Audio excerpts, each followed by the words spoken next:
Focus reality and agro farming వారు premium farm land projects మన పొలం ఫేజ్ 1, 2 మరియు 3 కంప్లీట్ చేసుకొని మన పొలం phase 4 Wasar village at Narayana Khed లో ఆగస్టు 15 ఇండిపెండెన్స్ డే రోజు గ్రాండ్ లాంచ్ చేయడం జరుగుతోంది. లాంచింగ్ మరియు ఇండిపెండెన్స్ డే సందర్భంగా 5 గుంటాస్ ల్యాండ్ అవుట్ రేట్ లో బుక్ చేసుకున్న వారికి 1,50,000 రూపాయల డిస్కౌంట్ తో పాటు 2 గ్రాముల గోల్డ్ ఫ్రీగా ఇస్తున్నారు. పూర్తి వివరాలకు సంప్రదించండి. శ్రీమాత్రే నమః. సద్గురు జ్యోతిషాలయం వారి యొక్క అక్టోబర్ నెల పూర్తి రాశి ఫలితాలని ద్వాదశ రాశులకి మనం ఇప్పుడు తెలుసుకోబోతున్నాం. మా ఛానల్ ప్రేక్షక మిత్రులందరికీ కూడాను పేరు పేరున దసరా శుభాకాంక్షలు. మీరందరూ కూడాను ఆ అమ్మలుగా ఉన్న అమ్మ, ఆ అమ్మవారి యొక్క పరిపూర్ణమైనటువంటి అనుగ్రహంతో మీరు అందరూ ఆయురారోగ్య ఐశ్వర్య భోగభాగ్యాలతో ఉండాలని మనస్ఫూర్తిగా ప్రార్థన చేస్తున్నాను. మా ఛానల్ చూస్తున్నటువంటి ప్రతి ప్రేక్షక మిత్రులు మీ జీవితంలో విజయదశమికి ఎన్నో విజయాలు రావాలని మనస్ఫూర్తిగా కోరుకుంటున్నాం. మా ఛానల్ని కాస్త సబ్స్క్రైబ్ చేయండి, మీ మిత్రులకు కూడా కాస్త షేర్ చేయండి. జ్యోతిషాస్త్రీత్యా ద్వాదశ రాశుల్లో 5వ రాశి అయినటువంటి సింహరాశి మిత్రులారా, మకా నక్షత్రం 1, 2, 3, 4 పాదములు, పుబ్బా నక్షత్రం 1, 2, 3, 4 పాదములు, ఉత్తరా నక్షత్రం మొదటి పాదానికి జన్మించిన సింహరాశి మిత్రులారా, ఈ అక్టోబర్ నెల మీకు శుభాశుభ ఫలితాలు ఎలా ఉందో తెలుపుకుంటాం. విజయదశమి శుభాకాంక్షలు మరియు దీపావళి శుభాకాంక్షలు. సింహరాశి వారికి ఈ మాసం మిశ్రమ ఫలితాలు. ఎందుకు చాలా వరకు ఈ నెల మిశ్రమ ఫలితాలు ఉన్నాయంటే గ్రహాలు మారుతున్నాయి, అవి సెటిల్ అవ్వడానికి కాస్త టైం ఇవ్వాలి కదా, కాబట్టి జాగ్రత్తగా ఉండాలి. సింహరాశి వారికి మాసం శుక్రుడు అక్టోబర్ 13 నుండి 4వ ఇంట్లో, కుజుడి నెల ప్రారంభంలో 11వ ఇంట్లో ఉంటాడు, బృహస్పతి నెల మొత్తం 11వ ఇంట్లో ఉంటాడు, సూర్యుడు బుధుడు మరియు కేతువులు 8వ ఇంట్లో 2వ ఇంట్లో కూర్చుంటారు. మీ ప్రయత్నాల అనుకూలతలకి విజయవంతం అవుతాయి. ధన ప్రవాహం, ఆర్థికంగా సంపద పెరుగుతుంది. ఆస్తుల క్రయ విక్రయాలు లాభసాటిగా సాగుతుంది. ప్రభుత్వ పరంగా అనుకున్నది చేసే ప్రయత్నాలు ఆలస్యం అవ్వవచ్చు. శత్రువుల నుంచి అడ్డంకులు ఎదురైన వాటిని నేర్పుగా అధిగమిస్తారు. నెల ప్రారంభంలో బంధుమిత్రులు ఇతరుల జోక్యం కారణంగా కుటుంబాల్లో సమస్యలు వచ్చే అవకాశాలు ఉన్నాయి. ఎక్కడ ఉంచాల్సిన వాళ్ళని అక్కడ ఉంచండి. భార్యాభర్తల మధ్య కాస్త గందరగోళ స్థితి ఉంటుంది, అది కూడా కాస్త మీకు మాస ద్వితీయంలో బాగుంటుంది. ఒకరినొకరు అర్థం చేసుకునే అవకాశాలు ఉంటాయి. అలవాట్లు, మీ యొక్క వ్యక్తిగత అలవాట్లు, వ్యసనపూరితమైనటువంటి అలవాట్లు, దానివల్ల ఇబ్బంది పడే అవకాశాలు ఉన్నాయి, జాగ్రత్త. అన్నదమ్ముల మధ్య ఖర్చులు పెరుగుతాయి. కోర్టు కేసులు తొందరపడకండి, కొంచెం వాయిదా పడే అవకాశాలు ఉన్నాయి. తల్లిదండ్రుల యొక్క శారీరకమైనటువంటి రుగ్మతల గురించి ఆలోచన చేస్తారు. ఉద్యోగం చేసే వారికి మీ యొక్క ఆఫీస్లో స్ట్రెస్ ఎక్కువ ఉంటుంది. సహ ఉద్యోగులతో తగిన సహకారం అందించకపోవచ్చు. అధికారుల నుంచి ప్రెషర్ ఉండే అవకాశాలు కనబడుతున్నాయి. ఆశించిన ఆఫర్స్ మీకు దొరకకపోవచ్చు, లేదా ట్రాన్స్ఫర్ టు సమ్వేర్. మీరు ఇంక్రిమెంట్ కోసం ఎప్పుడో ప్రయత్నం చేసిన అది రాక, కొంచెం ఈ నెల తారీఖు పండుగ నెలగా ఉంది, ఇవన్నీ ఉన్నాయి, ఇలాంటి ఒక స్ట్రెస్ పొందుతూ ఉంటారు. మాస ద్వితీయంలో ప్రమోషన్లు, జీతాలు పెరిగే అవకాశాలు, ఆర్థికంగా ఆశించిన లాభాలు, వ్యాపారంలో కొత్త ప్రయత్నాలు లాభిస్తాయి మాస ద్వితీయంలో. అంతవరకు దసరా వరకు ఎంజాయ్ చేయండి. దసరా తర్వాత విజృంభించండి. మీ యొక్క జీవితం అంతా కూడాను బ్రహ్మాండంగా ఉంటుంది. వ్యాపార విస్తరణకు, ఎక్స్పాన్షన్ ఆఫ్ యువర్ బిజినెస్ 15 తర్వాత చాలా బాగుంది. ఉద్యోగం చేసే స్త్రీలకి కూడా చాలా బాగుంటుందని చెప్పచ్చు. విద్యార్థులకి ఈ నెల ఒక సవాలుగా కూడా ఉంటుందండి. ఆరోగ్యపరంగా ఈ నెల చాలా బాగా ఉంటుంది. ఏ విధమైనటువంటి భయపడాల్సిన అవసరం లేదు. రాజకీయ నాయకులకి 60-40గా ఉంది. ప్రజాక్షేత్రంలో వెళ్ళండి. మిమ్మల్ని ఓటు వేసి గెలిపించిన వారి దగ్గరికి వెళ్ళి వారి సమస్యలు కోరుకోండి. మీ పిఎస్ దగ్గర మాట్లాడకండి, స్వయంగా మీరే మాట్లాడండి. అంత అద్భుతమైనటువంటి ఫలితాలు పొందుతారు. మీరే చూడండి ఎలా ఉంటుందో. ఇది ఒకటి మంచిది. మంచి షేర్ మార్కెట్ మిశ్రమ ఫలితం చెప్పచ్చు. మీడియా రంగంకి బాగుంది. వివాహం కాని వారికి, అమ్మాయిలైనా అబ్బాయిలకైనా అద్భుతమైనటువంటి కాలం. వివాహ యోగం, పెళ్లి గడియలు వచ్చేసింది. గట్టిగా ఉండండి. ఈ నెలంతా కూడా అదృష్ట రోజులు అని చెప్తే అక్టోబర్ 5, 9, 11, 13 అని చెప్పచ్చు. 5 అనే ఒక సంఖ్య లక్కీ నంబర్. మీకు గోల్డ్ కలర్ మీకు చాలా కలిసి వస్తుంది. చంద్రాష్టమం అక్టోబర్ 15 సాయంత్రం నుండి 16, 17 సాయంత్రం వరకు చంద్రాష్టమం. 2.5 రోజులు. ఈ 17వ తారీఖు తర్వాతనే మీకు చాలా బాగుండబోతుంది. ఈ 2.5 రోజులు సైలెంట్గా ఉండండి చంద్రాష్టమం కాబట్టి. పరిహారాలు ఏం చేసుకుంటే బాగుంటుంది అనుకుంటే, మంగళవారం నాడు సుబ్రహ్మణ్య స్వామి వారికి పాలాభిషేకం చేయండి. మీ పరిసర ప్రాంతాల్లో ఉన్నటువంటి సుబ్రహ్మణ్య స్వామి వారికి అర్చన చేయండి. 19 ప్రదక్షిణాలు చేయండి. ఆంజనేయ స్వామి వారికి ఆకు పూజ చేయండి. జిల్లేడు ఆకు ఉంటుంది చూసారా, కాస్త తీసుకుపోయి గణపతికి ఇవ్వండి. అతి శక్తివంతమైనటువంటి కరుంగాళి మాలను ధరించండి. ఈ కరుంగాళి మాల ఆరోగ్యానికి, ఐశ్వర్యానికి, గ్రహదోషాలకి అన్నింటికీ ఉపశమనం అని కూడా చెప్పొచ్చు. ఇంకా మీ వయస్సు ఎంత ఉందో అన్ని దీపాలను మీ పరిసర ప్రాంతాల్లో ఉన్నటువంటి దేవాలయంలో పోయి దీపం వెలిగించండి. ఈరోజు మనం తెలుసుకోవాల్సినటువంటి ఒక ముఖ్యమైన విషయం ఏమంటే, హిందువుల యొక్క ప్రధానమైనటువంటి పండుగ అది ఏదైనా ఉందంటే విజయదశమి. అన్నదమ్ములు, అక్క చెల్లెలు, కుటుంబం అంతా కూడా కలిసి ఒక 10 రోజులు పండుగగా జరుపుకునేటువంటి ఒక మహోత్తరమైనటువంటి దసరా. 10 రోజులు అద్భుతంగా పిల్లలకి కాలేజీ, స్కూల్ అన్ని లీవులే, అద్భుతంగా ఉంటుంది. ఈ పండుగ గురించి మనం కొంచెం డెప్త్గా కొంచెం విశ్లేషించుకుంటాం. ఈ యొక్క ఎపిసోడ్లో మనం ఏం చేస్తున్నాం, శరదృతువు ప్రారంభంలో వచ్చే పండుగ కనుక ఈ పేరు శరన్నవరాత్రిగా వచ్చిందనమాట. దీని ప్రజలందరూ అంగరంగ వైభవంగా, ప్రతి భక్తులు అంగరంగ వైభవంగా దీన్ని జరుపుకుంటూ ఉంటారు. ఆశ్వీజ శుద్ధ పాడ్యమి నుండి 9 రోజులు దేవీ నవరాత్రులు. 10వ రోజు విజయదశమి కలిసి దసరా అంటారు. ఈ దసరాత్రి అనే పదానికి, వ్యవహారానికి ఈ దసరా అని చక్కగా మనకు హైందవ సంప్రదాయంలో వచ్చిందనమాట. దీనికి మరో పేరు కూడా ఉంది, దశహరా. అంటే అదే దసరా అయ్యిందని చెప్తూ ఉంటారు. ఈ దసరా అంటే ఏంటి, దశ దోషాలను హరించే ఒక మంచి అద్భుతమైనటువంటి దినాలు కాబట్టి దీన్ని దశహరా అని చెప్పడం జరిగింది. ఇందులో ఆ దశదోషాలు ఏంటి, కామం, క్రోధం, క్రూరత్వం, ద్వేషం, దురాశ, అసూయ, ఆవేశం, గర్వం, మోహం, స్వార్థం. ఈ 10 దుర్గుణాలని దశ హరించేటువంటి ఒక పర్వదినం కాబట్టి ఇది దసరాగా మారింది. ఈ 10 పాపాలకి మూలం ఏంటి, అహంకారం. నాకు అన్నీ తెలుసు అనేది మనలోని నిండి ఉన్న అంతఃశత్రువులైనటువంటి ఆ గుణాలన్నింటినీ ప్రాళదోలి అహంకారం, అజ్ఞానం మీద సాధించి విజయాలకు ప్రతీతిగా నిలబడుతుంది కాబట్టి అది విజయదశమిగా మారింది. దసరాగా పిలువబడే ఈ పర్వదినాల్లో అమ్మవారిని అత్యంత భక్తి శ్రద్ధలతో ఊరు వాడ అద్భుతంగా చేసుకుంటూ ఉంటారు. 9 రోజులు 9 అవతారాల్లో అమ్మవారిని అలంకరిస్తారు. నవరాత్రుల్లో దేవిని పూజిస్తే 10 జన్మల పాపం పోతుందని పురాణాలు చెప్తున్నాయి. దేవీ శరన్నవరాత్రుల్లో అధర్మంపై ధర్మం గెలిచినట్టు నిర్వచనలు ఉన్నారు. ఈ పండుగ మొదటి 3 రోజులు పార్వతీదేవికి, ఇది బాగా గుర్తుపెట్టుకోండి, 9 ఎలా డివైడ్ అయిందో, తర్వాత 3 రోజులు లక్ష్మీదేవికి, తర్వాత 3 రోజులు సరస్వతీదేవికి పూజలు నిర్వహిస్తారు. ఈ సమయంలో పూజలు విద్యార్థులు తమ పుస్తకాలు ఉంచుతారు. విద్యాభ్యాసంలో చక్కగా వారి యొక్క ఫ్యాక్టరీస్లో లేకపోతే పనిముట్లకో అన్ని వస్తువులకన్నిటికీ కూడాను, వారి వాహనాలకన్నిటికీ కూడా పూజలు చేస్తుంటారు. కొంతమంది బొమ్మ కొలువులు పెట్టుకుంటారు.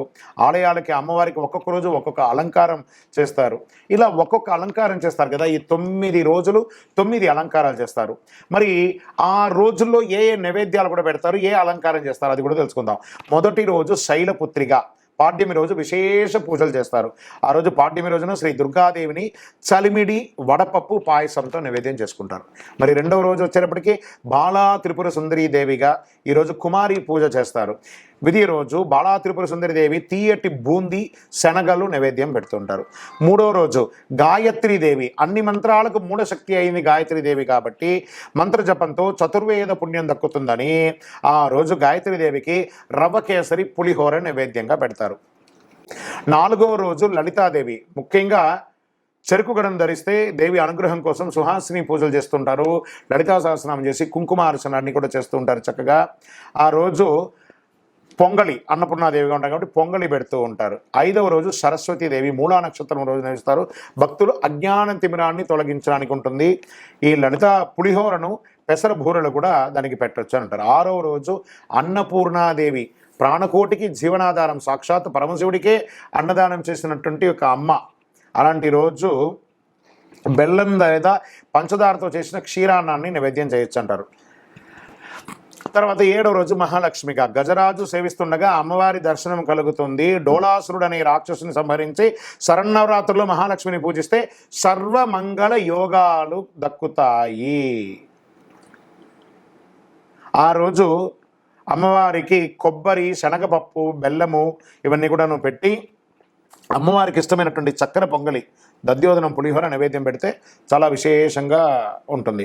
8వ రోజు దుర్గాదేవి, దుర్గతను నివారించే పరాశక్తి మహాస్వరూపాల్లో మొదటిది దుర్గాదేవి.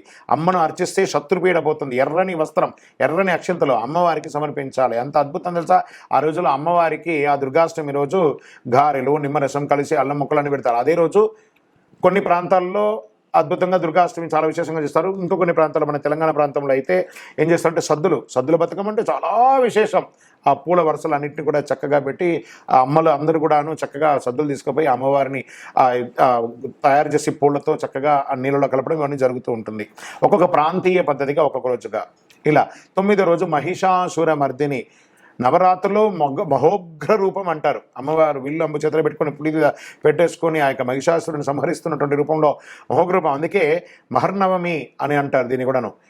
ఈ అమ్మవారిని ఆరాధిస్తే భయాలన్నీ తొలగిపోతుంది. ఆ రోజు అమ్మవారికి చక్కెర పొంగలి పెట్టడం, మహిషాసుర మర్దినికి చక్కెర పొంగలి పెట్టడం అనేది చాలా విశేషంగా చెప్పడం జరుగుతుంది. అమ్మవారి యొక్క 10వ రోజు రాజరాజేశ్వరి దేవి. అమ్మవారికి చివరి అలంకారం మహాత్రిపుర సుందరి రాజరాజేశ్వరిగా, అపరాజిత దేవిగా, అనంత శక్తివంతమైనటువంటి శ్రీ చక్రానికి అమ్మవారి అధిష్టాన దేవత. లలితా సహస్రనామంతో ఈలో చెప్పబడింది. అది ఏం చెప్పారు? సుమేరు మధ్య శృంగస్తే శ్రీమన్ నగర నాయిక. అలాంటి అమ్మవారిని ప్రార్థన చేసుకొని అద్భుతంగా దసరా ఆ అద్భుతమైనటువంటి విజయ దశమి రోజు, విజయదశమి రాజరాజేశ్వరి అమ్మవారికి పులిహోర గారెలు ఇవన్నీ కూడా పెట్టుకోవచ్చు. ఇవన్నీ కూడాను ఆ అలంకారం ప్రసాదం అన్నారు. మరి ఈ యొక్క నవరాత్రి యొక్క విశేషాలు ఏంటి? ఎందుకు ఇవన్నీ చేస్తున్నారు అని అంటే, పూర్వం దేవదానవులు పాల సముద్రం వధించినప్పుడు అమృతం వచ్చింది. ఈ శుభముహూర్తాన్ని విజయదశమి కూడా వచ్చింది. ఆ అమృతం వచ్చిన రోజే విజయదశమి. ఇది ఒక రోజు. శ్రవణ నక్షత్రం కలిసి ఆశ్వయుజ దశమికి విజయ సంకేతం ఉన్నది కాబట్టి అందుకే దీన్ని విజయదశమి అని కూడా పేరు చెప్తారు. ఏ శుభకార్యమైన తిథి వార నక్షత్రం ఏమకుండా దుర్ముహూర్తం వర్జం ఏది చూడకుండా చేసే ఒక అద్భుతమైనటువంటి శుభముహూర్తం సంవత్సరంలో ఒక దినం అంటే అది విజయదశమి రోజే. మీరు ఏ పని చేయండి, వ్యాపారం చేయండి, ఉద్యోగం చేయండి, వ్యవహారం చేయండి, ఇల్లు కట్టండి, భూమి పూజ చేయండి, ఏది చేయండి, దీనికి ముహూర్తం చూడక్కర్లేదు, ఏది లేదు, ఆ రోజు అన్ని చేయొచ్చట. ఎందుకంటే విజయమే దశమి. ఆ రోజు విజయం ఉన్నటువంటి దశమి. ముహూర్తం ఉన్నప్పుడు అన్ని విచారించకుండా ఎవరు విచారించక్కర్లేదు, ధైర్యంగా ముహూర్తం చేసుకోవచ్చు. ఈ పండుగ దినాల్లో బతుకమ్మ పండుగను అత్యంత వైభవంగా నిర్వర్తిస్తారు. విజయదశమి నాడే ఉదయాన్నే ఏం చేయాలి మనం? మరి విజయదశమి వచ్చేస్తుంది. ఆ శరణాత్రులు కూడా చేయాలి. కానీ విజయదశమి నాడు ఏం చేయాలి? తలస్నానం చేసుకోవాలి, మంచి కొత్త బట్టలు వేసుకోవాలి, పూజా మందిరం అంతా చక్కగా తుడిచి ఇళ్ళంతా కూడా మామిడి తోరణాలతో మంచి పూలతో అలంకారం చేసుకోవాలి. గడపకు పసుపు కుంకుమ, పూజా మందిరం ముగ్గులతో అలంకరించుకోవాలి. ఎర్రని బట్టలు ధరించి పూజకు రాజేశ్వరి దుర్గాదేవి ప్రతిమలో విగ్రహము పటము మీకు ఏది ఉంటే, మీ యొక్క పుస్తకము, మీ ఇంట్లో పనిముట్లు ఏమైనా ఉంటే అవో ప్రతి దానికి పూజ చేయండి. ప్రతి వస్తువుల్లోనూ అమ్మవారు ఉంటారట. ప్రతి వస్తువులను అమ్మవారు ఉంటారట. అంతర్థం. ఆ నవరాత్రిలో జరిపే కుమారి పూజలు, సుహాసిని పూజలు, తాంబూలాలు, ఈ యొక్క ఇంటికి పిలిచి అందరికీ కూడా పసుబొట్లు ఇవ్వడం, ఇవన్నీ కూడా చాలా గొప్ప విశేషమైనటువంటిది. ఆ రోజు చక్కగా దీపారాధన 9 ఒత్తులతో కూడిన నవ్వులు, అంటే 9 రోజుల్లో ఏ ఒక్క రోజు మిస్ అయినా 9 ఒత్తులు కలిపి ఆ రోజు ఒత్తితో దీపం వేయడం.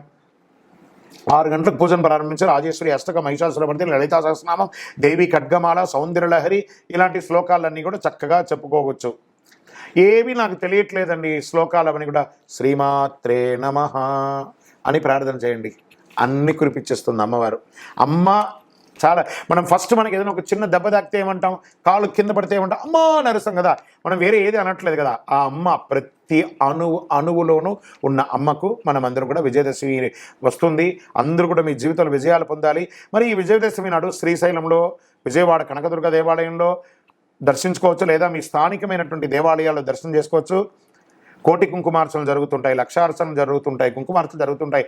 అన్నిట్లో అవకాశం ఉంటే ప్రార్థన చేయండి. మీరు చూడండి, ఈ 10 రోజుల్లో మీరు పిలవకుండానే ఒక సుమంగళి మీ ఇంటికి మామూలుగా వచ్చేస్తుంటారు తెలియకుండానే. అదే అమ్మవారి యొక్క అదృష్టం అని చెప్పొచ్చు. మీ ఇంటికి వచ్చే ఆ సుమంగళిని సాదరంగా ఆహ్వానించి కూర్చోబెట్టి కాళ్ళకు పారాన్ని రాసి పసుపు రాకి బొట్టు పెట్టి వాళ్ళకి పసుపు బట్టలు పెట్టి పండు తాంబూలం అవన్నీ ఇచ్చి వాళ్ళని మర్యాద చేయండి. అమ్మవారే మిమ్మల్ని పరీక్షించడానికి మీరు పిలవకపోయినా ఏదో ఒక ముత్తైదు రూపంలో మీ దగ్గరికి వచ్చేస్తుంటారు. సరే, విజయదశమి నాడు ముఖ్యంగా చేయవలసిన పూజ ఇంకొకటి ఉంది. ఏం పూజ? సమీ పూజ. ఈ సమీ వృక్షం అంటే జమ్మి చెట్టు. అజ్ఞాతవాసంలో ఉన్నటువంటి పాండవులు వారి ఆయుధాలని, వస్త్రాలని ఈ సమీ వృక్షంపై తెచ్చారు. సమీ వృక్షం ఏంటంటే ఇప్పుడు నేను వేసుకున్నాను చూసారా, కరుంగాళి మాల అంటున్నారు చూసారా, ఈ కరుంగాళియే జమ్మి చెట్టు. ఈ యొక్క జమ్మి చెట్టు 90 ఏండ్ల వరకు అది జమ్మి చెట్టుగా ఉండి 90 ఏండ్ల తర్వాత 140 సంవత్సరాలలోపు ఇది కరుంగాళిగా పరివర్తనం చెందుతుంది. అంత పవర్ ఉంటుందన్నమాట ఈ యొక్క కరుంగాళి మాలకి. అదే చూసారా, ఆ జమ్మికి పూజ చేయడం, సమీ వృక్షంపై దాచుతారట ఈ పాండవులందరూ కూడాను. తిరిగి అజ్ఞాతవాసం పూర్తి చేసేంత వరకు ఆ వృక్షాన్ని పూజించి ప్రార్థించి తిరిగి ఆయుధాలను పొందుతారు. అది అద్భుతం. ఆ జమ్మికి ఆ పవర్ ఎలా వస్తుంది, శక్తి, జయించే శక్తి ఎలా వచ్చిందంటే కరుంగాళికి ఇదే అనమాట. పాండవుల దగ్గర నుంచి కూడా ఇది వచ్చింది. సో వస్త్రములు, ఆ వస్త్రములు కూడా జమ్మి వృక్షంలోనే దాచారట.